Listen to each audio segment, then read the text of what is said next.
क्षमा breaking Jain news.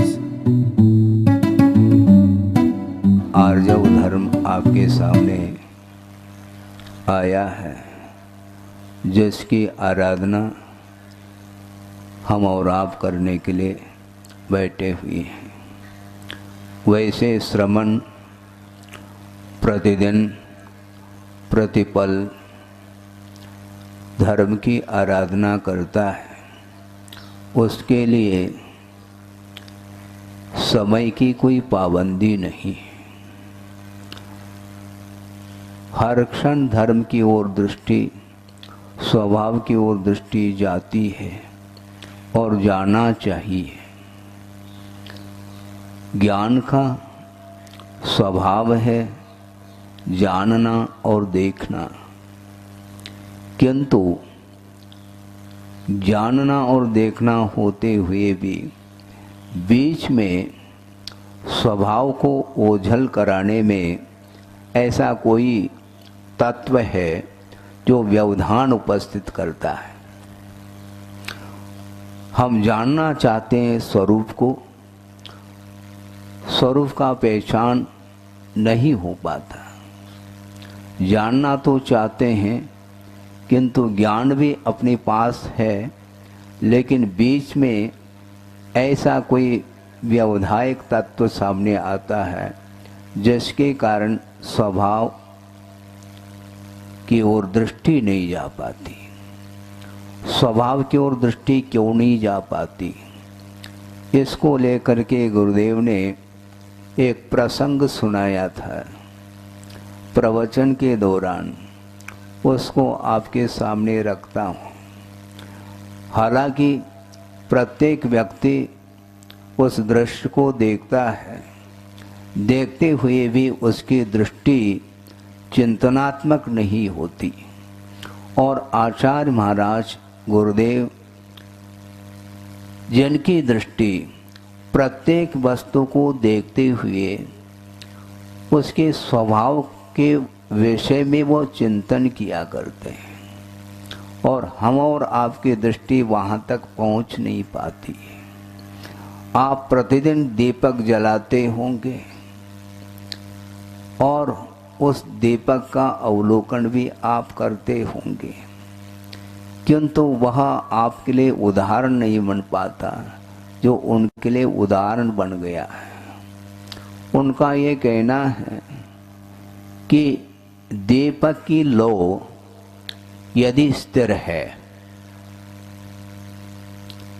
तो निश्चित रूप से पर्याप्त मात्रा में प्रकाश मिलेगा और उसमें ऊष्मा भी पर्याप्त मात्रा में मिलती है। किंतु जब वह दीपक की लौ हवा से स्पंदित हो जाती है तो प्रकाश में कमी आती है और उसमें ऊष्मा भी कम होती जाती है। दीपक के ऊपर आपने हाथ रख दी, किंतु यदि वह दीपक की लौ स्थिर नहीं है तो आपका हाथ जल नहीं पाएगा और प्रकाश भी पर्याप्त मात्रा में नहीं मिल पाता। किंतु जब वह दीपक की लौ निस्पंद हो जाती है, उस समय निश्चित रूप से उस लौ में जलाने की क्षमता आ जाती है। उसी प्रकार गुरुदेव का ये कहना है, ज्ञान जब तक निस्पंद नहीं होता तब तक उस ज्ञान में कर्मों को जलाने की क्षमता नहीं आ पाती। कर्मों को दग्ध करने की क्षमता उस ध्यान में है। आप ध्यान से सुनेंगे, किंतु वह एकाग्रता का नाम ध्यान कहा है और एकाग्रता के बिना ध्यान बनता नहीं। जब तक उपयोग में स्पंदन है, ज्ञान में जब तक स्पंदन है तो वह ज्ञान माना जाता है, किंतु ज्ञान ही जब निस्पंद दशा का अनुभव करता है उसी का नाम ध्यान बोला है। ध्यान और कोई वस्तु नहीं है। हमारा ध्यान अन्यत्र चला जा रहा है, हमारा ज्ञान परिस्पंदित है। निस्पंद जो अग्निशिखा है उसमें ही वस्तु को जलाने की क्षमता आ जाती है। उसी प्रकार ज्ञान जब निस्पंद रहेगा तो कर्मों को जलाने की क्षमता उस ज्ञान के भीतर आती है। इसलिए उस ज्ञान का नाम ही ध्यान ऐसा कहा है। और उस ज्ञान में स्पंदन क्यों है? स्वभाव है क्या? नहीं, किंतु मोह से प्रभावित जब तक वह ज्ञान रहेगा तब तक वह स्पंदित रहेगा, उसमें एकाग्रता नहीं आ पाती। आप यहां पर बैठे हैं,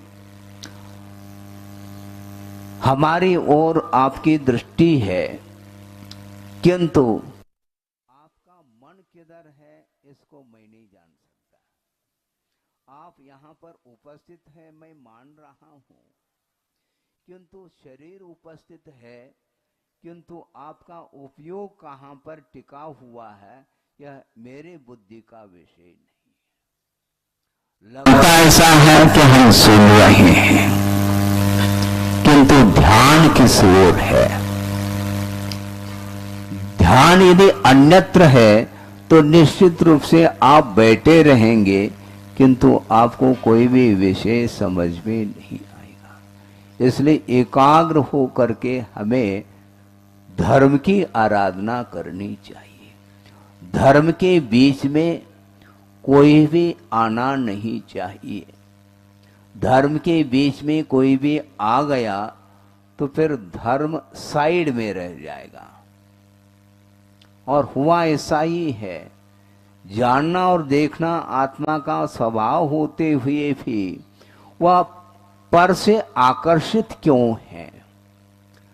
आत्मा के अंदर अनंत गुण हैं, किंतु ये ज्ञान गुण की ऐसी विशेषता है कि वह अपने गुणों की ओर दृष्टि नहीं रखते हुए पर की ओर उसकी दृष्टि चली जाती है। किसकी दृष्टि जा रही है? ज्ञान ही चला जाता है। सारे के सारे गुण यथावत विद्यमान हैं, किंतु ज्ञान ही भाग रहा है, ज्ञान ही दौड़ रहा है। आगम में एक बात हमें पढ़ने को मिली है, वह यह है कि एक परमाणु की गति कितनी होती है, इसकी चर्चा भी आगम ग्रंथों में मिलती है। एक अविभागी पुद्गल परमाणु है जिसका विभाग नहीं किया जा सकता और वह किसी भी इंद्रिय का विषय नहीं बन सकता। इतना वह सूक्ष्म पौद्गलिक परिणति है। उस पुद्गल द्रव्य की जो इकाई है वह परमाणु है। और उसकी गति के बारे में भी आगम में उल्लेख है कि वह यदि तीव्र गति से परमाणु की गति यदि होगी तो वह एक समय में 14 राजू वह पार कर जाता है। समझ रहे हैं आप? ये श्रद्धान का विषय है। न हम जान पाएंगे न आप जान पाएंगे, किंतु केवली भगवान ने कहा है। एक समय में तीव्र गति से यदि वह गमन करे तो वह 14 राजू को पार कर जाता है। आचार्य कहते हैं इससे भी अधिक गति मन की है। हाँ, सुन रहे हैं आप? इससे भी गति मन की है। आप यहां पर बैठे हैं और क्षण मात्र में 3 लोक की यात्रा करके मन आ सकता है। इतनी मन की चंचलता है, वह स्थिर रहता ही नहीं। और उसको स्थिर रखने के लिए सारा का सारा उपक्रम है। श्रमण लोगों के लिए भी यह बहुत कठिन कार्य हो चुका है। वृषभनाथ भगवान ने साधना की है। हम और कोई भी उदाहरण इसलिए नहीं देना चाहते हैं, उनके सामने और किसी की साधना कोई बड़ी साधना नहीं मानी जाती। वृषभनाथ भगवान युग के आदि में हुए हैं और उन्होंने श्रवण पद को अंगीकार किया और निरंतर साधना में रत रहे और 1000 साल तक उन्होंने तप किया है। आज तप धर्म नहीं है, फिर भी मन की चंचलता की बात है, उसको रोकने की बात कर रहा हूं। 1000 साल तक तप करने के उपरांत भी उनका मन एकाग्र नहीं हो पा रहा है, और जब तक उपयोग में एकाग्रता नहीं आती तब तक केवल ज्ञान संभव नहीं है, ऐसा उन्होंने ही कहा है। मन को एकाग्र करना अथवा उपयोग को बिल्कुल स्थिर करना खेल नहीं है। जब तक हमारा उपयोग पर वस्तुओं से आकर्षित है तब तक वह एकाग्रता का अनुभव नहीं कर सकता। यह सिद्धांत है, इसको आप नकार नहीं पाओगे, इसका निषेध नहीं किया जा सकता। उपयोग एकाग्र कब होगा महाराज? एकाग्र तब होगा जब वह उपयोग अपने आत्मा में लीन हो जाए। हम पर पदार्थ में अपना उपयोग लीन रहता है हर पल। स्थिति ऐसी बन रही है, जो व्यक्ति जैसा नहीं है उस प्रकार पेश करना चाहता है सामने, दूसरे के सामने। इसको बोलते हैं प्रदर्शन। मुझे कोई देख पा रहा है क्या? नहीं। मुझे कोई देख पा रहा है क्या? नहीं। इस प्रकार उसके अंदर विकल्प है। तो आचार्य कहते हैं दूसरा देखे आपको अथवा न देखे, तुम तो अपने आप को देख नहीं पाओगे। ध्यान रखो, अपने आप को देखने के लिए विश्व को बिल्कुल शून्य करना पड़ता है, उसके बिना अपने आत्मा में उपयोग आ ही नहीं सकता। निरंतर बाहर ही उसकी दृष्टि बनी हुई है, और बहिर्दृष्टि जब तक रहेगी तब तक वह आत्म तत्व का अवलोकन संभव नहीं है। इस प्रकार कुंद कुंद के वाक्य हैं। मैं अपने तरफ से कोई भी इसमें बगार नहीं लगा रहा हूं, ये ध्यान रखे। बगार बोलते हैं, हाँ, बगार लगाने से वो भोजन बिगड़ जाता है। ज्यादा नहीं लगाना चाहिए, अनुपात से लगाओ तो फिर भी ठीक है। तो मैं अपने तरफ से कोई छोंक नहीं लगा रहा हूं।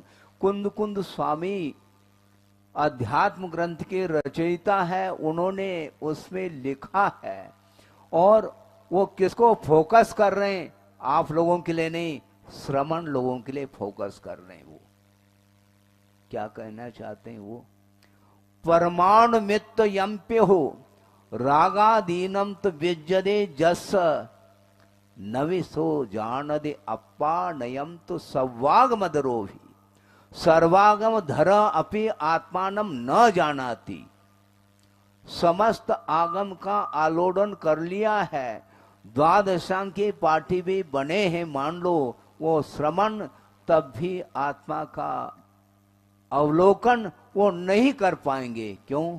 परमाणु मात्र भी यदि राग विद्यमान है पर वस्तु के प्रति, आप सुन रहे हैं, परमाणु मात्र भी यदि पर वस्तु के प्रति राग विद्यमान है तो वो श्रुत केवली भी क्यों ना हो, उन्हें आत्मा का संवेदन संभव नहीं है। और हम जैसा नहीं है वैसा हम सामने वाले के सामने पेश करना चाहते हैं। इस प्रकार क्यों करते हो? कल मध्याह्न में तत्व सूत्र का अर्थ किया जा रहा था, उसमें औदैक भाव का वर्णन आया था, और उसमें उन 21 भावों में एक असिद्धत्व भाव है। वो असिद्धत्व भाव का अर्थ सिद्धत्व का संवेदन नहीं कराता। शुद्ध परमेष्ठि को सिद्धत्व का जो संवेदन होता है वह असिद्धत्व भाव के अभाव में होता है, बिफोर नहीं।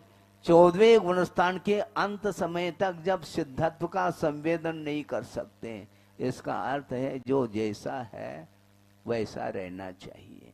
जो जैसा नहीं है उस प्रकार प्रदर्शन में जो लगा हुआ व्यक्ति है वह कभी भी सिद्धत्व का अनुभव नहीं कर सकता। 14वें गुणस्थान वर्ती श्रवण के लिए भी वह सिद्धत्व का संवेदन नहीं हो रहा है।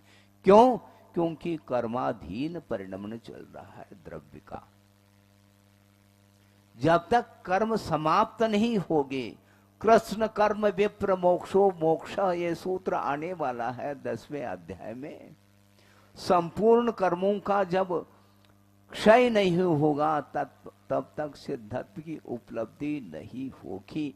और जिस क्षण सिद्धत्व की उपलब्धि हुई उस समय आपके बीच से भगवान उठ जाएंगे, रहेंगे नहीं वो, क्योंकि स्वभाव की उपलब्धि हो गई। और स्वभाव जो होता है वह ऊर्ध्वगमन स्वभाव वाला होता है, वह जीव। इसलिए हम और आपके बीच में एक क्षण के लिए भी वह रहेंगे नहीं। जब तक वैभाविक परिणति है, वैभाविक परिणति जब तक रहेगी तब तक वह यही हालत होगी। इसलिए ज्ञान को निष्पन्द बनाने के लिए कहा जा रहा है। ये हवा लगती है जब तक दीपक के लिए, तब तक उसमें स्पंदन बना रहेगा। उसी प्रकार ज्ञान में ऋजुता नहीं आ पा रही है, क्योंकि आर्जव धर्म का यह दिन है। ज्ञान में जब तक ऋजुता नहीं आएगी तब तक अपने आत्मा का हम अवलोकन अथवा ज्ञान नहीं हो पाएगा। आत्म तत्व का अपने आप को ऋजु बनाइए, आप सरल बनाओ। सरल बनाना खेल नहीं है, निष्पन्द होना चाहिए। कोलाहल जब तक रहेगा तब तक शांति नहीं, किंतु कुछ लोगों के लिए कोलाहल में ही मन लगता है। हाँ, उस व्यक्ति के लिए कोलाहल डिस्टर्ब नहीं करा रहा है, और जिसको शांति चाहिए उसके लिए वो कोलाहल डिस्टर्ब के लिए कारण होता है। यही भूमिका है, अपनी अपनी भूमिका। इसलिए अपने आत्म तत्व में लीन होने के लिए ज्ञान को निष्पन्द बनाने की आवश्यकता है। निजानंद रसलीन कहा जा रहा है। सकल ज्ञेय ज्ञायक तदपि निजानंद रसलीन सो जिनेन्द्र। प्रत्येक व्यक्ति धर्म से प्रभावित हो, मुझसे क्यों, ये आ गया ना पुनः, मेरापन आ गया। मेरा तेरा भाव जब तक ये चलेगा तब तक वह आनंद का अनुभव नहीं कर सकता, और उसके अंदर सहजता भी नहीं आ पाएगी। ये भी उतना ही सत्य है, क्योंकि जहां पर प्रदर्शन का भाव जागृत होता है वहां पर वह व्यक्ति असहज होता है, ये ध्यान रखो। और सहज होने की बात कर रहे हैं कुंद कुंद देव। यथा जात जब तक हम नहीं बनेंगे तब तक हम अपने आत्मा का दर्शन नहीं कर पाएंगे। परमाणु मात्र भी यदि पर वस्तु के प्रति आकर्षण है तो वह बाहर ही घूम रहा है, अपने परिधि से बाहर जा रहा है वो, और अपने परिधि के भीतर जिस समय आ जाएगा तो वह विश्व कोई वस्तु नहीं है उनके लिए। आचार्य कहते हैं प्राथमिक अवस्था में पर पदार्थों से बचने का पुरुषार्थ करो। क्यों? तुम्हारा उपयोग प्रभावित हो रहा है अन्य वस्तुओं से। अन्य वस्तुओं से जब तक ज्ञान प्रभावित होता है तब तक उन अन्य वस्तुओं से दूर रहने का पुरुषार्थ करो, ऐसा प्राथमिक भूमिका में कहा गया है। किंतु साधना करते करते करते जब प्रौढ़ता आ जाती है तो कोई भी वस्तु सामने आ जाए उसको आकर्षित नहीं कर सकती वह वस्तु, चाहे वह चेतनात्मक वस्तु है हो अथवा अचेतन वस्तु हो, उससे वह उसका ज्ञान प्रभावित नहीं होता। क्यों? इंद्रिय के व्यापार से वो ऊपर उठे हुए होते हैं, पश्चन अपि न पश्यति कहते हैं पूज्यपाद स्वामी। श्रवण देखता हुआ भी नहीं देख रहा है, लगता है कि महाराज की दृष्टि हमारी ओर है, आपकी ओर नहीं, सभा की ओर है। सभा की ओर दृष्टि और पर्टिकुलर किसी एक व्यक्ति की ओर दृष्टि बड़ा अंतर है, क्योंकि सभा सामान्य है और व्यक्ति विशेष हो जाता है। जहां पर विशेषता आ गई तो सामान्य गौण हो जाता है, और विशेष की ओर दृष्टि जब जाती है उस समय अनेक प्रकार के विकल्प सामने आए बिना रह नहीं सकते। ये सारे विकल्प ही हमारे लिए साधना में व्यवधान उपस्थित कर रहे हैं। संसार के लिए कारणभूत जितने भी विकल्प हैं उनसे विराम लेने की आवश्यकता है, उसके बिना संभव नहीं है। श्रुत केवली के लिए कह रहे हैं कुंद कुंद स्वामी, द्वादशांग की पार्टी होने के उपरांत भी उन्हें अपने आत्मा का संवेदन नहीं हो सकता। क्यों? परमाणु मात्र भी यदि राग विद्यमान है, और राग किसके प्रति होता है? पर वस्तु के प्रति राग होता है। अपने आत्म तत्व के प्रति राग यदि हो जाए तो अंतर्मूर्त व राग हो जाए, मान लो खेल खत्म हो जाएगा, केवल ज्ञान ही उत्पन्न हो जाएगा। गुरुदेव ने एक बार ये भी बात रखी थी सभा में, और सभा को संबोधित करते उन्होंने एक विषय रखा था, आप सारे वीतरागी हैं। सुन रहे हैं आप? महाराज आप ये क्या कहना चाह रहे हैं? आप जितने भी नीचे बैठे हैं सब वीतरागी हैं। महाराज ये कैसे सिद्ध करेंगे आप? हमें तो सिद्ध करना, आपको थोड़ी करना है। आप सभी वीतरागी हैं, क्योंकि किसी को आत्मा से राग नहीं।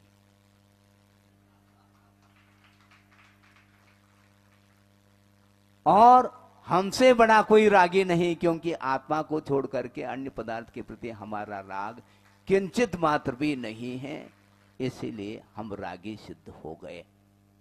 आत्मा के प्रति राग करो, राग करने की यदि आदत ही है तो आत्मा के प्रति राग करो, अथवा पंच परमेष्टि के प्रति अनुराग रखो, धर्म के प्रति अनुराग रखो, जिसके माध्यम से कल्याण होने वाला है।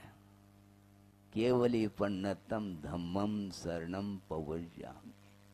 केवली भगवान के द्वारा प्रणीत जो धर्म है उसका मैं शरण लेता हूं, ऐसा आप भी बोलते हैं। किंतु जिस समय बोलते हैं उस समय बोल रहे हैं, अन्य समय में वह केवली प्रणीत धर्म रहता है क्या नहीं रहता, ये विचारणीय विषय है। जब एक परमाणु मात्र भी राग नहीं रहा, राग उपस्थित है, तो वह आत्मा का संवेदन नहीं कर सकता। तो सामान्य व्यक्ति आत्मा का संवेदन कर कैसा सकता है?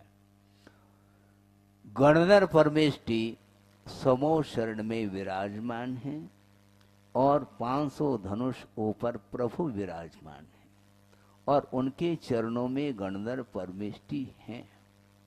और गणधर परमेष्टि दिव्य ध्वनि का आलम्बन लेकर के हम और आपके लिए देशना दे रहे हैं। सुन रहे हैं आप? हाँ। और प्रभु की वंदना करने के लिए खड़े हो जाते हैं, प्रभु की स्तुति करने के लिए खड़े हो गए, प्रभु की आराधना करने के लिए खड़े हुए, देशना देने के लिए उनका व्यापार चल रहा है।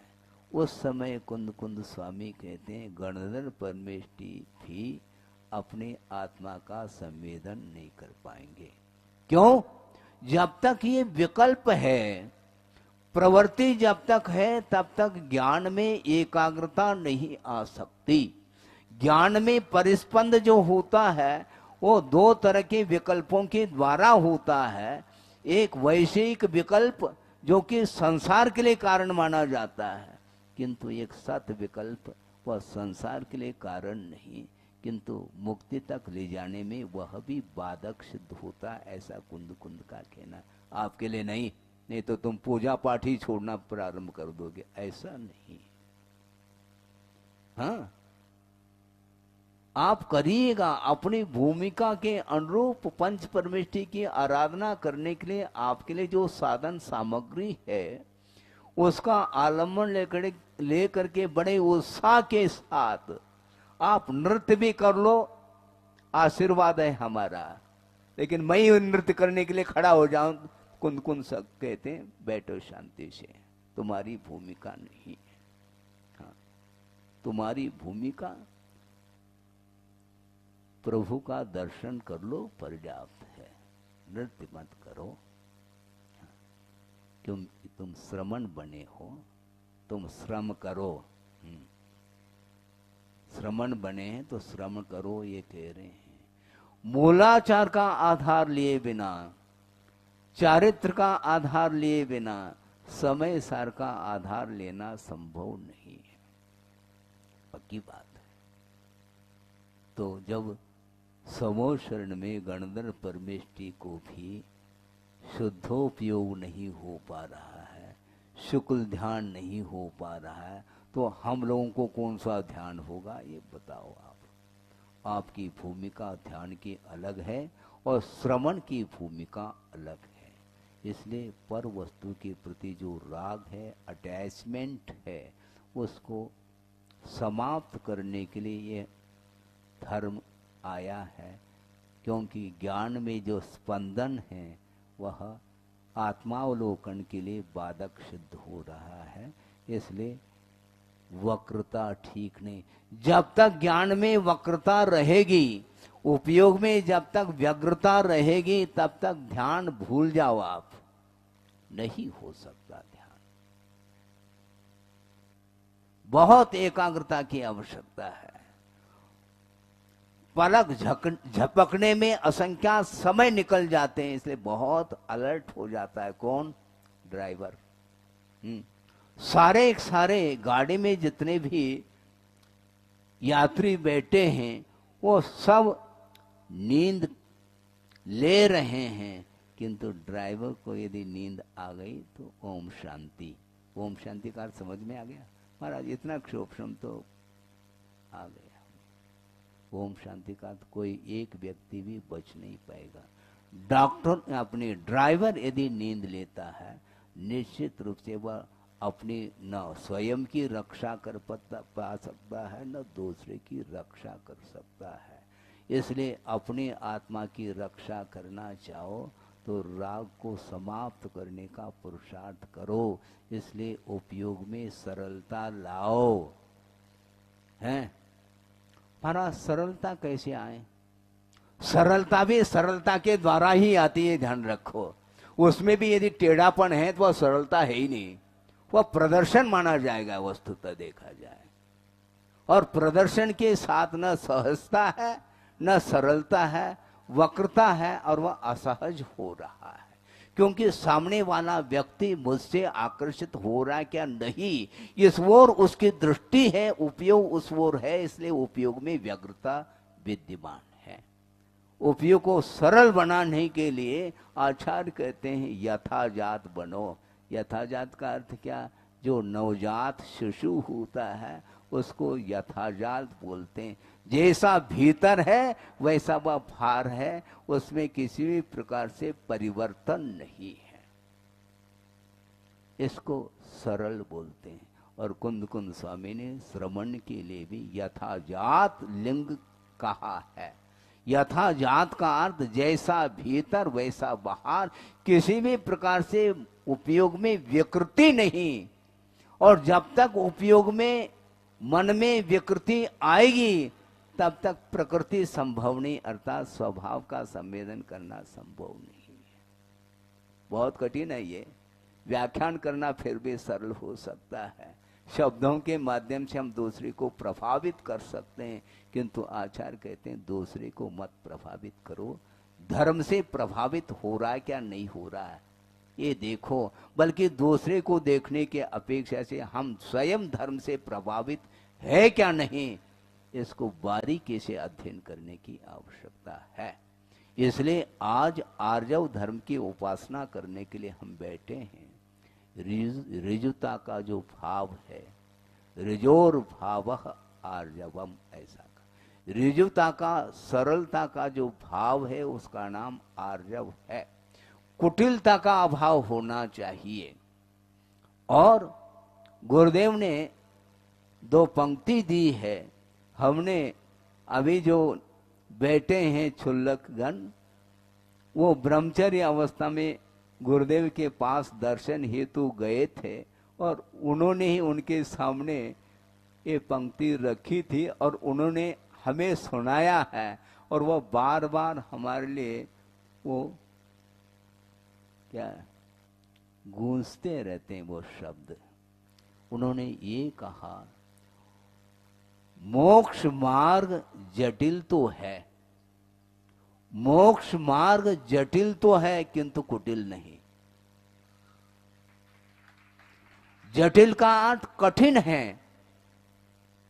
हर व्यक्ति मोक्ष मार्ग पर चलना चाहता तो है किंतु चलना इतना सरल नहीं, बहुत कठिनाई आती है उसमें, बहुत कठिन है। सांसारिक सारे सारे कार्य हम कर सकते हैं, सक्षम हैं, किंतु मोक्ष पथ पर चलना बहुत जटिल है बंधु, किंतु कुटिल नहीं है। मोक्ष मार्ग इतना सरल है, उससे बढ़कर के और कोई सरल रास्ता ही नहीं है। क्यों? अपने आप को सरल बनाने का नाम मोक्ष मार्ग है। हम दूसरे को सरल बनाने में उद्यम कर रहे हैं, किंतु हम अपने आप को सरल बनाने के लिए श्रम नहीं कर पा रहे हैं। बहुत कठिन है। और एक प्रसंग आपके सामने रख रहा हूं। कुटिलता का प्रभाव, वक्रता का प्रभाव जड़ वस्तु के ऊपर भी पड़ता है। अरे ये कैसी बात है? जड़ तो जड़ है, आपने ही कहा था जड़ पदार्थ में संवेदनशीलता नहीं रहती है, वह जड़ है, उसमें चैतन्य गुण है ही नहीं, इसी का नाम अजीब है। और वह पुद्गल द्रव्य जड़ वस्तु है। उस जड़ वस्तु के ऊपर भी वक्रता का कैसा प्रभाव, ये चिंतन है गुरुदेव का, आपके सामने रख रहा हूं। और एक कार किसी ने खरीद ली है। सबके पास कार होंगे, बेकार कोई भी नहीं बैठा यहां पर। सबके पास कार होंगे घर में, बल्कि अलग अलग कंपनी के हो सकते हैं। चार यदि मान लो भाई हैं तो चारों के लिए अलग अलग कार, स्पेशल कार है। नमो कार फिर भी नहीं है। हाँ, नमोकार मंत्र, उसमें भी कार लगा हुआ है। हाँ, नमोकार मंत्र का आश्रय आधार जिसने लिया है उसका जीवन बेकार नहीं जा सकता, ये ध्यान रखो। और एक व्यक्ति ने कार खरीद ली और बिल्कुल नई नई कार है, और उसमें पेट्रोल भर दिया, और जहां तक हमें पहुंचना है लक्ष्य तक, उस अनुपात से उसने पेट्रोल डाला है और गाड़ी चालू कर दी। और जहां तक पहुंचना था वहां तक पहुंच नहीं पाए और बीच में ही कार खड़ी हो जाती है। उसने सोचा हमने तो कोई गलती करी नहीं है, जहां तक पहुंचना है बिल्कुल उससे भी अनुपात से अधिक पेट्रोल डाला है, और बीच में रास्ते में एक बूंद भी अपव्यय नहीं हुआ पेट्रोल का, इसके उपरांत भी गाड़ी खड़ी क्यों? पूछा गया तो ड्राइवर बोलता है इसमें कार में कोई मिस्टेक नहीं, ना पेट्रोल में कोई खराबी है, किंतु गाड़ी क्यों रुकी? गाड़ी इसलिए रुकी कि रास्ता जो है ना वक्र है, इसलिए उसमें पेट्रोल ज्यादा लग गया और दूरी तय नहीं कर पाए, पूरा पेट्रोल समाप्त हो गया। अर्थ यह हुआ कि रास्ता भी सरल होना चाहिए। रास्ते में यदि वक्रता है, चढ़ावदार रास्ता है, घुमावदार है, तो उसके लिए अधिक पेट्रोल की आवश्यकता, ये ध्यान रखो। इसलिए सरल रास्ता कौन सा है? मोक्ष मार्ग बहुत सरल रास्ता है। और इस मोक्ष मार्ग पर चलने वाला व्यक्ति ही ऋजु गति से एक समय में ऊर्ध्वगमन कर जाता है, लोकाग्र पर जाकर के विराजमान होता है, क्योंकि वह रास्ता बहुत सरल था, इसलिए टेढ़ा मेढ़ा नहीं। मार्ग में यदि वक्रता है तो वह भी उस कार्य के लिए प्रभावित कर रहा है। तो चेतन में यदि वक्रता रह जाए तो फिर क्या कहें? विकास होगा क्या उसका? संभव नहीं है। इसलिए आर्जव धर्म की आराधना करना चाहो तो निरंतर इतना सरल बनो कि वह गोद में बैठा हुआ जो बालक है उससे भी सरल होने की आवश्यकता है। महाराज, जब बाल्य अवस्था में सरलता रहती है, बाद में कौन सा भूत लगा आता है, वक्रता क्यों आती है मन में? तो आचार्य कहते हैं द्रव्यादि निमित्त वशात कर्मण फल प्राप्ति उदय। द्रव्य क्षेत्रादि के निमित्त को लेकर के कर्म अपना फल देता है, ये ध्यान रखो। एक नवजात शिशु जो गोद में खेल रहा है, उसको किसी भी व्यक्ति के गोद में भेज दो, उसके मन में कोई विकृति नहीं आएगी। किंतु कालांतर में गोद में भेजने की आवश्यकता नहीं, स्मरण के माध्यम से भी मन में विकृति आती है। ये क्यों आती है? विकास हुआ है किसका? शरीर का। शरीर का विकास हो जाए। बाल्य अवस्था में भय की उदीर्णा हो सकती है, शोक की उदीर्णा हो सकती है, किंतु वेद की उदीर्णा संभव नहीं। वेद के माध्यम से वासना जागृत होती है और वह वासना कभी भी बाल्य अवस्था में संभव नहीं है।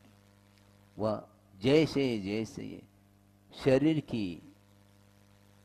शरीर में जो विकास होता चला जाता है तो वह परिसर का प्रभाव पड़ना प्रारंभ होता है। इसलिए प्रभाव, अन्य वस्तुओं का प्रभाव जब तक उपयोग के ऊपर पड़ता है तब तक वह सहज नहीं हो पाता, अंदर उसके अंदर कुटिलाई बनी रहती।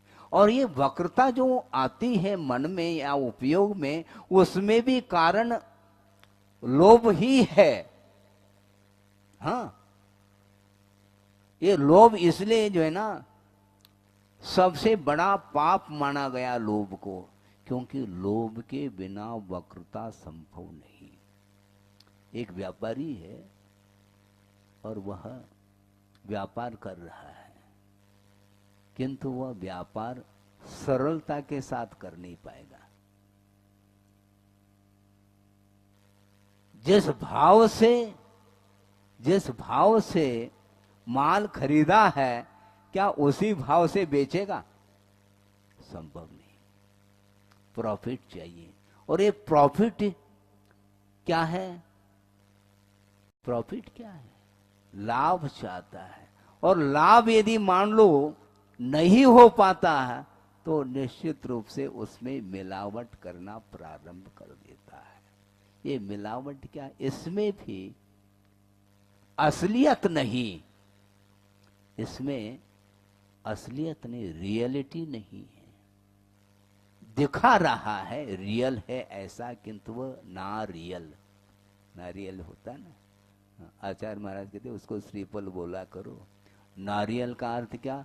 ना रियल, वह रियल है नहीं है, वह रियल नहीं, वह आर्टिफिशियल है। उसी प्रकार जो है ना मन में सरलता नहीं है, सरलता लाने का प्रयास कर रहा है। प्रयास करने में कृत्रिमता, ये ध्यान रखो, सहजता है नहीं, यथाजात नहीं है वो। क्योंकि बालक हर पोजीशन में एक ही, वो ड्रामा नहीं कर सकता कभी। और आप लोग ड्रामा करते हैं, और ड्रामा में दिखाया जाता है, जो नहीं है उसको प्रदर्शित किया जाता है। इसी का नाम ड्रामा। कभी वह बालक बनता है, कभी वृद्ध बनता है, कभी युवा बनता है। ये सब पार्ट जो है ना बनाते चले जाते हैं। ये सब जो है नाटक बोलते हैं इसी को। इसलिए आचार्य कहते हैं ना अटक पर वस्तु में, पर वस्तु में अटकना नहीं चाहिए। जो अटकेगा वह नाटक ही कर रहा है। हमें नाटक नहीं करना है। क्या करना है? हमें कुछ करना नहीं, अभी तक जो किया है वह नहीं करना, जो अभी तक नहीं किया वह करना है। सबसे सरल धर्म का स्वरूप यही है। गुरुदेव ने यही कहा था, अभी तक जो अच्छा लगा है उसका नाम अधर्म है, जो अभी तक अच्छा नहीं लगा वह धर्म है। यह धर्म का स्वरूप है। आपको क्या अच्छा लग रहा है? बोलो महाराज, आप जो बोल रहे हैं वही अच्छा लगता है, लेकिन समय होने के बाद फिर वही अच्छा लगता है जो पहला लग रहा था। ये होता है। ये क्या कर सकते हैं? संस्कार हैं, अतीत के अनादिकालीन संस्कार होने के कारण इस प्रकार की स्थिति बनती है। इसलिए सरल बनने का पुरुषार्थ हमें कम से कम एक दिन के लिए करें, कोई बाधा नहीं है। आदमी में और पशु में कितना अंतर है, इसको हमें समझना है। आदमी के अंदर छल कपट की जो वृत्ति है वह पशु से भी अधिक है। क्या सुना? आदमी में छल कपट की वृत्ति पशु से भी अधिक है। इसको समझना है। एक रूपक है, आपके सामने रख रहा हूं। घटना तो नहीं घटी है, किंतु इस प्रकार रूपक बनाने वाले कौन होते हैं? आदमी बनाता है, पशु नहीं बनाता कभी रूपक। पशु के पास इतनी क्षमता है क्या? है कहाँ उसके पास? उसका दिमाग नहीं चलता, किंतु आदमी का दिमाग चलता है, और दिमाग से वह रूपक भी बना लेता है। दूसरे को आकर्षित करने के लिए संसारी प्राणी क्या क्या नहीं कर सकता, सब कुछ कर सकता है। तो आपके सामने वह विषय रख रहा हूं, एक दृष्टांत के रूप में है कि आदमी से भी, आदमी में जो वक्रता है, छल कपट की जो वृत्ति है, वो पशु से भी अधिक है। इसको देखना है। एक आदमी अपने कार्य करने पैदल जा रहा है और जाते जाते बीच में जंगल आ जाता है, और जंगल में प्रवेश किया और बाहर निकलना है, उसके पहले एक दृश्य देखने को मिला। क्या? एक शेर देखने को मिला। शेर के पूजा इतना उसका क्रूर स्वभाव। अभी तत्काल हमें पुरुषार्थ करना है और भाग करके एक वृक्ष के ऊपर चढ़ करके पहुंच रहा है, और जा करके वृक्ष पर देखता है, वहां पर भी एक भयानक दृश्य देखने को मिला। अभी तो सामने चला आ रहा है शेर, और उसके भय से मुक्त होने के लिए वृक्ष पर चढ़ा, और वहां पर रीछ देखने को मिला। रीछ जानते हैं आप? भालू जिसको बोलते हैं, वह वृक्ष पर बैठा हुआ। अब क्या करूं? नीचे देखूं तो शेर खड़ा है, ऊपर देखूं तो रीछ बैठा हुआ है। अब क्या करूं? लेकिन एक क्षण में उस आदमी को ऐसा लगा कि रीछ भी विपत्ति में है,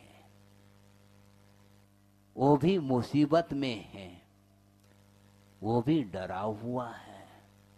इसलिए सोचता है अब ठीक है, आदमी डरता ऐसा लग रहा था, ये भी डरा हुआ पड़ा हुआ है यहाँ पर, और वह सोचता है अब ठीक है, अब रीछ मुझे खाएगा तो नहीं, क्योंकि वह स्वयं डरा हुआ है। जो डरपोक होता है वह दूसरे को खाता नहीं, ये ध्यान रखें। जो डरपोक होता है दूसरे को खाता नहीं। हाँ, डराने के अपेक्षा से इस प्रकार वह विकराल रूप ले सकता है, किंतु उससे बढ़कर के और कोई भी भयभीत प्राणी नहीं है। और वृक्ष पर चढ़ करके देखा तो रीछ बैठा हुआ है, अब होता क्या है, जब रीछ भी भयभीत है तो दोनों में संवाद हो जाता है।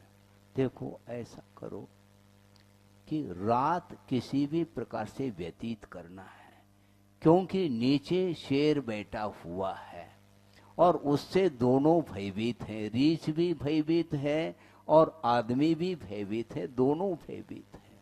भयमुक्त दोनों में से कोई भी नहीं है।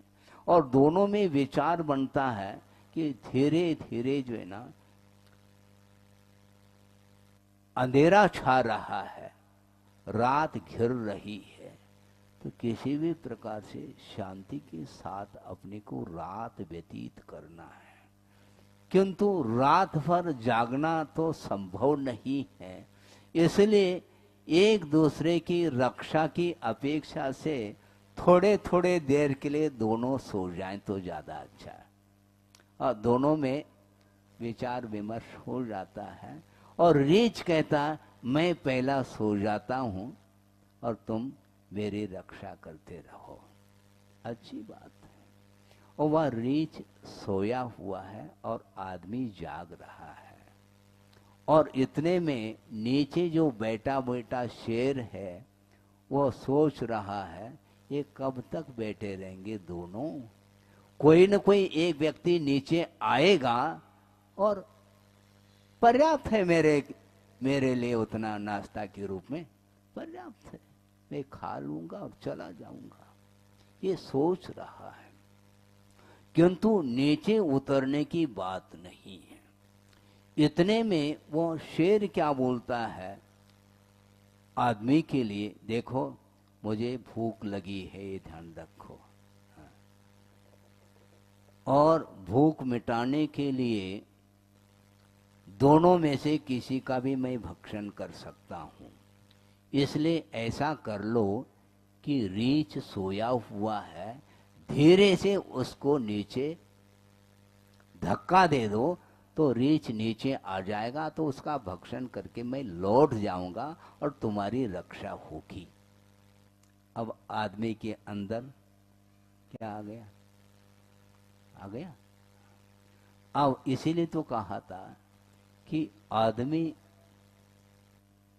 और पशु में बड़ा अंतर है।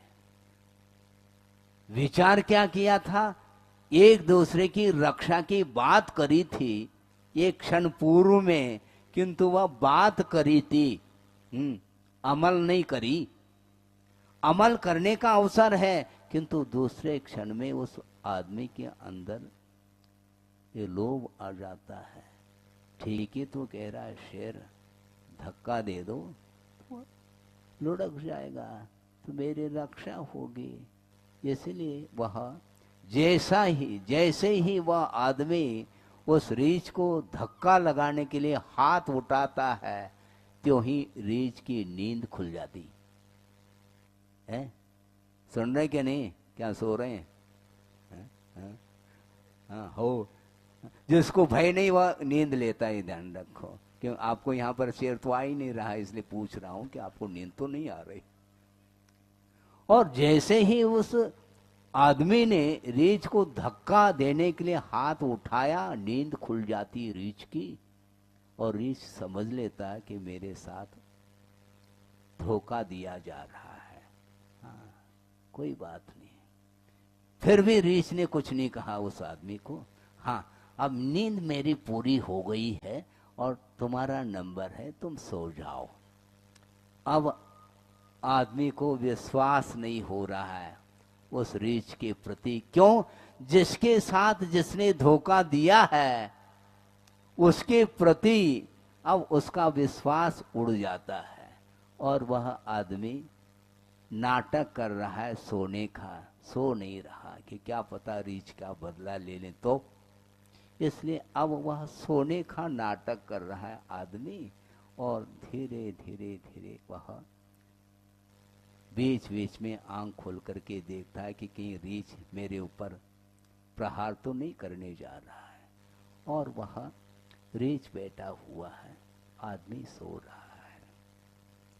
अब नीचे बैठा हुआ जो शेर है वो बोल रहा है, देखो ये आदमी है हैं? इसने तुम्हारी रक्षा की है, क्या तुमने उसकी रक्षा की है? बोलो। रीछ की रक्षा आदमी ने की है क्या? नहीं की है, क्योंकि रीछ तो सो रहा था। फिर बाद में अब आदमी सो रहा है। जब रीछ सो रहा था उस समय आदमी ने रीछ की रक्षा नहीं करी, किंतु नींद खुलने के कारण ऑटोमेटिक रीछ की रक्षा हुई है। और नीचे अब शेर बोल रहा है, किसके लिए? रीछ को बोल रहा है कि देखो ये आदमी है और यह तुम्हें धक्का देने के लिए हाथ उठाया था, इसलिए ये आदमी आदमी नहीं है, इसलिए ये पशु से भी गया बीता है। इसलिए तुम आदमी को धक्का दे दो ताकि तुम बच जाओगे और आदमी को खाकर मैं चला जाऊंगा। किंतु रीछ क्या कहता है? मैं आदमी नहीं हूं, ध्यान रखो। मैं आदमी होता तो धक्का दे देता इसको, किंतु मैं पशु हूं, किंतु आदमी से भी मुझे है, मेरे अंदर विवेक जागृत हुआ है। वह कहता है रीछ शेर के लिए, मैं आदमी नहीं हूं, मैं पशु हूं। पशु होना फिर भी ठीक है, किंतु आदमी होने के उपरांत पे भीतर यदि वक्रता है, छल कपट की वृत्ति है, उसके माध्यम से कभी भी आर्जव धर्म की आराधना हम नहीं कर पाते। छोटी सी कहानी हो गई, आपका विषय पूर्ण हो गया, दृष्टांत की अपेक्षा से पूर्ण हो गया। कुछ विषय और भी देना है, देना चाहता हूं, क्योंकि सरल बनना बहुत कठिन है। हम सोचते हैं मैं बन जाऊंगा सरल, नहीं बन पाओगे। बनना बहुत कठिन, व्याख्यान करना बहुत आसान है। हाँ, व्याख्यान करना बहुत आसान है, क्योंकि कलाओं के माध्यम से दुनिया को आकर्षित करने की जो वृत्ति है वह आदमी के अंदर है। पशु के अंदर व्याख्यान करना नहीं आता है, व्याख्यान करना वह नहीं जानता, किंतु व्याख्यान को आत्मसात करना जानता है। ये ध्यान रखो, पशु होने के उपरांत भी उसके अंदर सरलता आ सकती है और आती है। पशु भी पंचम गुणस्थान वर्ती होता है, इस प्रकार आगम ग्रंथ बोल रहे हैं। कर्म सिद्धांत जैसे जो धौला महाधौला आदि ग्रंथ है, उसमें भी यह वर्णन आता है, जिसको आप पशु बोल रहे हैं, किंतु वह भी अनुवृत्ति बन सकता है, बनता है, और संलेखना पूर्वक समाधि करके वह स्वर्ग चला जाता है। पशु हो करके भी देखो। और दूसरी बात यह है, यह भी उतना ही सत्य है कि सप्तम पृथ्वी कौन जाता है? बोलो। सप्तम पृथ्वी मनुष्य ही जाता है। एक अपवाद है तिरंच में, जो राघव मच होता है वह सप्तम पृथ्वी जा सकता है, जाता है ना? जा सकता है, जाता है।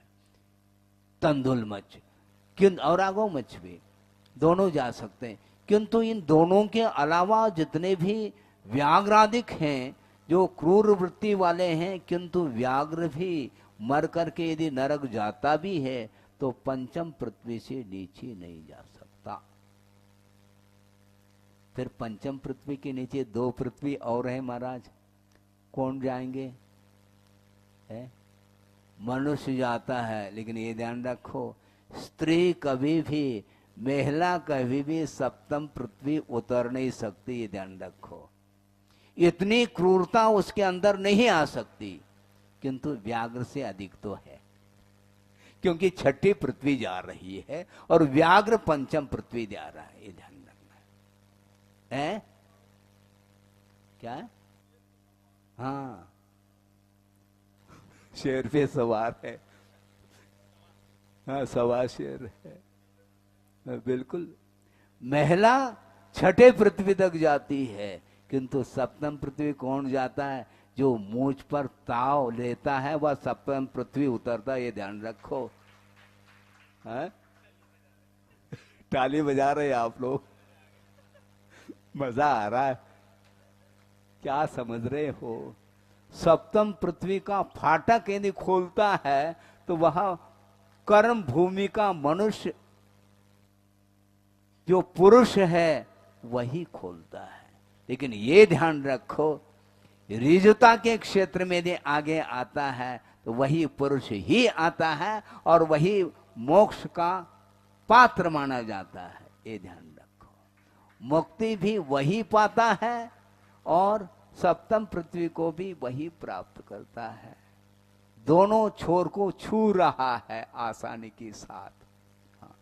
वक्रता की चरम सीमा उस पुरुष के अंदर है और ऋजुता की चरम सीमा भी उसी पुरुष के अंदर है। इसलिए हमें सरल बनने का प्रयास करना चाहिए। बकवृत्तिम समालंब्य, एक श्लोक दे रहा हूं, बकवृत्तिम समालंब्य वंचकई वंचितम जगत कौटिल्य कुशलई पाप प्रसन्न कश्मला शयी कहा। क्या इसका अर्थ होता है महाराज?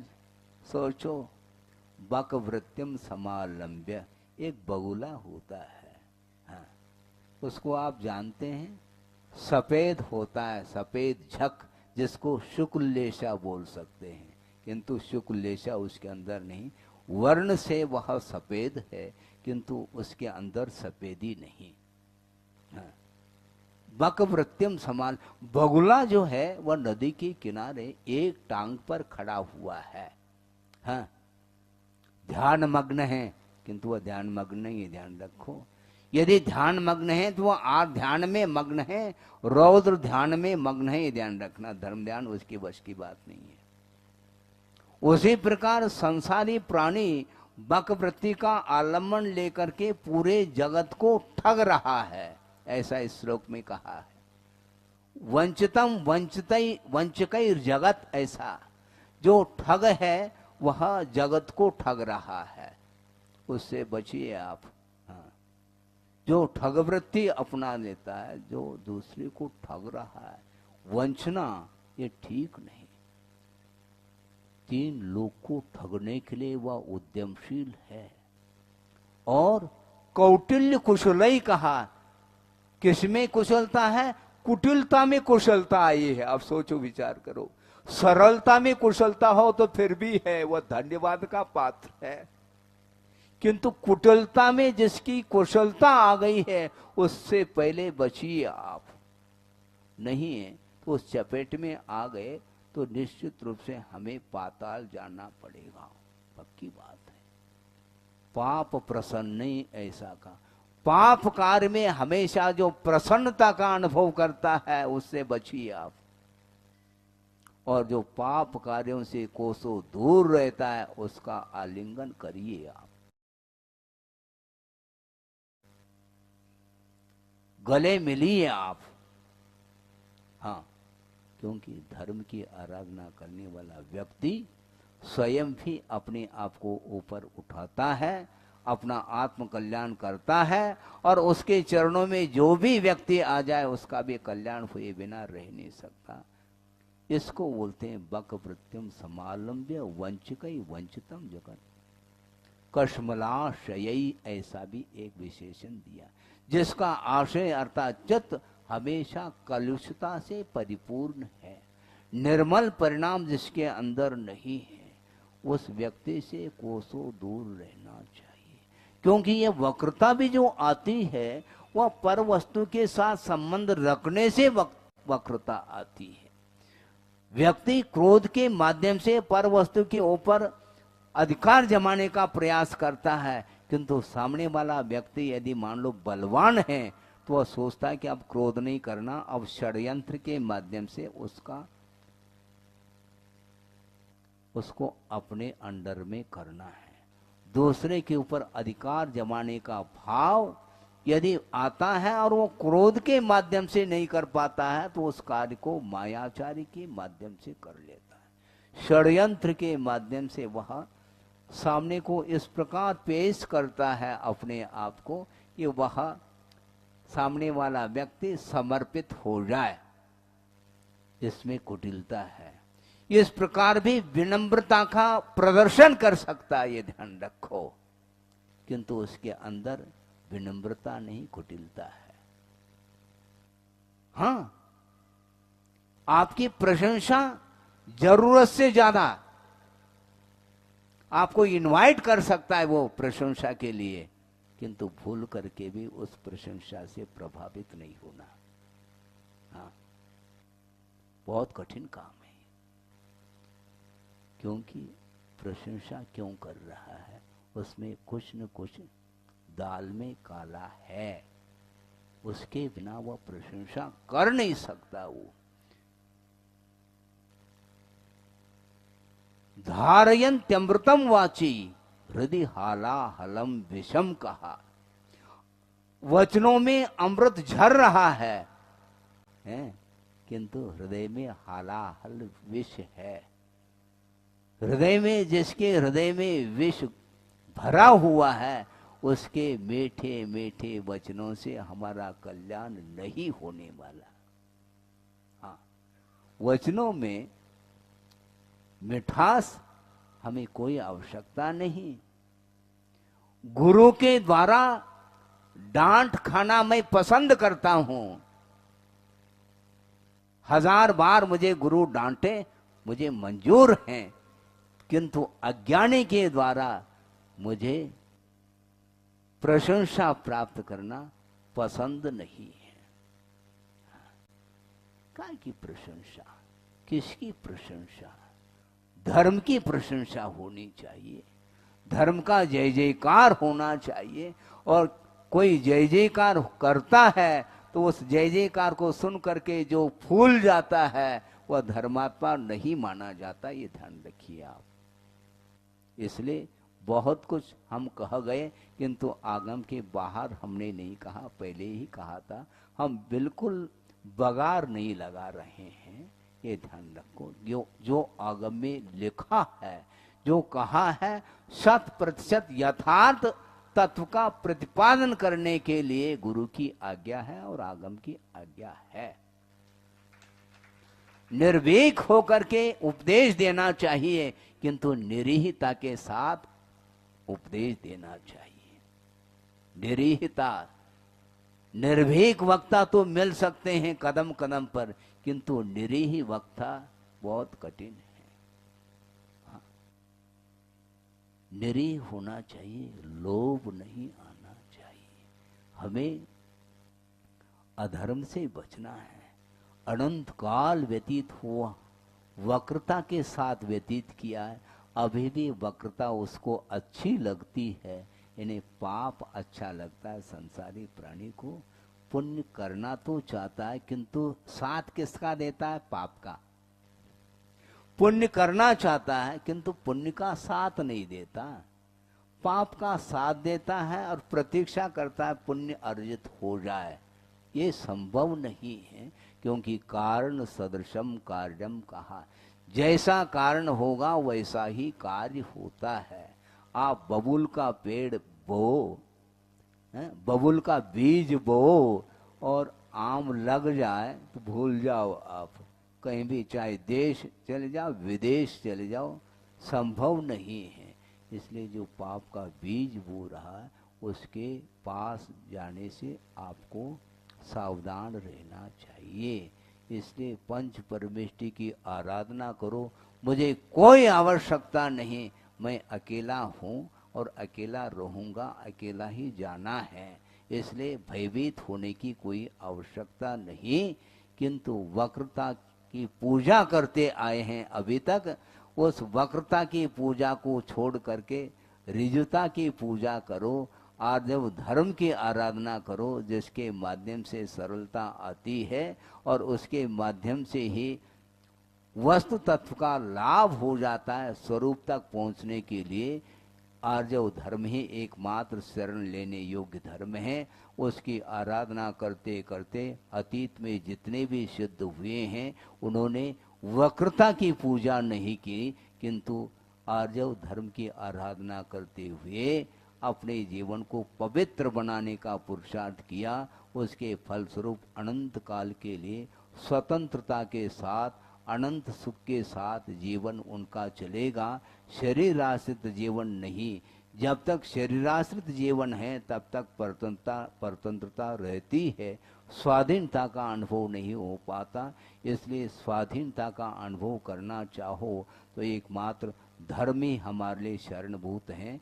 इस प्रकार ये आपके सामने आर्जव धर्म को लेकर के संक्षेप में व्याख्यान हुआ है, क्योंकि इसका व्याख्यान करने के लिए बैठ जाए तो गणधर परमेष्टि भी अक्षम शुद्ध होते हैं। इतना विराट रूप है, धर्म का स्वरूप है, वहाँ तक पहुँचना है हमें। ज़्यादा नहीं बोलते हुए इतना ही भाव रखता हूँ, क्योंकि जब तक भीतर पवित्र भाव नहीं आएंगे, भावों में जब तक उज्ज्वलता नहीं आएगी, तब तक यह ड्रामा ही चलता चला जाएगा। इससे हमें दूसरे को प्रभावित नहीं करना, किंतु धर्म से जो प्रभावित हो रहा है उसको देख करके प्रसन्नता का अनुभव हमें होता है। और आपके सामने एक व्यक्ति को खड़ा किया था आप लोगों ने, और मुझे भी वो चाह नहीं रहे थे, किंतु हमने कहा नहीं चाहने से काम थोड़ी चलने वाला है। क्योंकि धर्म की आराधना करने वाला जो व्यक्ति होता है उसकी प्रशंसा मुक्त कंठ से करने के लिए आगम की आज्ञा है,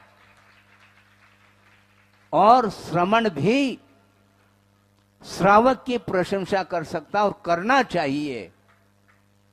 क्यों नहीं करते हैं तो धर्म की आसाधना होगी। ये तो श्रावक है, मैं तो श्रमण हूं। होश हवास होकर बोलो, श्रावक है, किंतु श्रावक ही श्रमण बनेगा ना। हाँ? श्रावक ही तो श्रमण बनेगा, क्योंकि श्रावक धर्म भी एक धर्म का ही अंग है। श्रावक हो, अविरति हो, किंतु सम्यक दृष्टि है तो उसकी भी प्रशंसा की जाती है। वात्सल्य भाव जो रखा जाता है वह किसके प्रति? धर्मात्मा के प्रति वात्सल्य भाव रखने के लिए कहा है। तो श्रावक भी क्यों ना हो, उसके अंदर भी धर्म है, धर्म का पक्ष लिया है, हैं? पाक्षिक श्रावक किसको बोलते हैं? जो धर्म का पक्ष लेता है, अधर्म का जो पक्ष लेता है उसकी प्रशंसा नहीं की जा रही। किंतु धर्म की आराधना करने के लिए, ऋजुता प्राप्त करने के लिए जो कटिबद्ध है, भले वह श्रावक क्यों न हो, किंतु वह आज ने कल श्रमण बनेगा और महाव्रती हो करके आर्जव धर्म की पूरी तरह से आराधना करेगा। अपनी भूमिका के अनुरूप आराधना करने वाले बैठे हैं। श्रावक भी पंच परमेष्टि की आराधना करता है और श्रमण भी पंच परमेष्टि की आराधना करता, दोनों आराधक माने जाते हैं। कब तक आराधना? जब तक आराध्य नहीं बनेंगे तब तक आराधना करेंगे। हाँ, अरहंत परमेष्टि भी सिद्धत्व का अनुभव नहीं कर रहे हैं, ध्यान रखो। क्यों? उनका परिणमन भी अभी भी वैभाविक परिणमन है, उनका जीवन भी अभी भी शरीराश्रित है। उनको सकल परमात्मा बोलते हैं। कल का अर्थ शरीर होता है और उनका शरीर अभी भी विद्यमान है और 4 घातिया कर्मों का क्षय किया है, किंतु पूरी तरह से उन्हें स्वतंत्रता अभी भी प्राप्त नहीं है। गुरुदेव ने ये कहा था उदाहरण के साथ कि घृत, घी जानते हैं आप, घृत और नवनीत, इसमें जितना अंतर है उतना ही अरहंत परमेष्टि और सिद्ध परमेष्टि में अंतर है। नवनीत उसमें अभी भी जलांश है। नवनीत की आरती उतारी जा सकती है, उतारते हैं आप? नवनीत बाती बना लो और नवनीत ले लो, आरती में रखो और बाती बना करके उसको जला दो, प्रकाश मिलेगा। क्यों? नवनीत है महाराज। हाँ, खाने में भी अच्छा लगता है, लेकिन उससे प्रकाश नहीं मिलता है, ध्यान रखो। इसलिए अरहंत परमेष्ठी नवनीत की भांति है, किंतु शुद्ध परमेष्ठी घृत के समान है। इसलिए स्वाभाविक जो परिणति है वह घृत की परिणति मानी जाती है।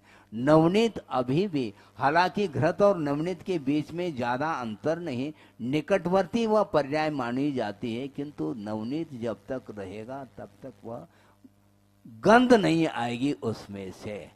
है? घी में से गंध आती है क्या? नवनीत में से? हाँ? नवनीत में से गंध नहीं आती, क्योंकि उसमें से अभी भी छाछ की गंध आती है। नवनीत का गंध ले लो, उसमें भी छाछ की गंध आती कि नहीं? आती है, किंतु घृत में से सुगंधी फूटती है। हाँ, और घृत की आरती उतारते हैं तो वह आरती जलती है तो प्रकाश भी मिलता है। और यदि वह घृत तरल है तो उसमें आप देखेंगे तो आपका मुख भी देखने को मिलेगा। घृत में है, बिल्कुल तरल है, उसमें आप अपने मुख का दर्शन कर सकते हैं, किंतु नवनीत में दर्शन नहीं हो सकता, क्योंकि नवनीत का गुण, नवनीत के गुणधर्म अलग है और घृत के गुणधर्म अलग है। इसलिए सिद्ध परमेष्ठी घृत के समान है और अरहंत परमेष्ठी नवनीत के समान है, ऐसा कहा। जब अरहंत परमेष्ठी भी अभी स्वतंत्र नहीं हो पाए शरीर से, 4 घातिया कर्मों को उन्होंने समाप्त कर लिया, उस अपेक्षा से तो उन्हें स्वतंत्रता प्राप्त है, किंतु जब तक आयु कर्म शेष रहेगा तब तक उन्हें निर्वाण का लाभ नहीं होगा। और जिस समय आयु कर्म का अभाव हो जाएगा और शेष अघात्या कर्मों का भी अभाव होगा, उस समय उन्हें सिद्धत्व का लाभ होगा। इसलिए आर्जव धर्म की आराधना करने का उद्देश्य एकमात्र हमें मोक्ष प्राप्त करना है, अहिंसा परमो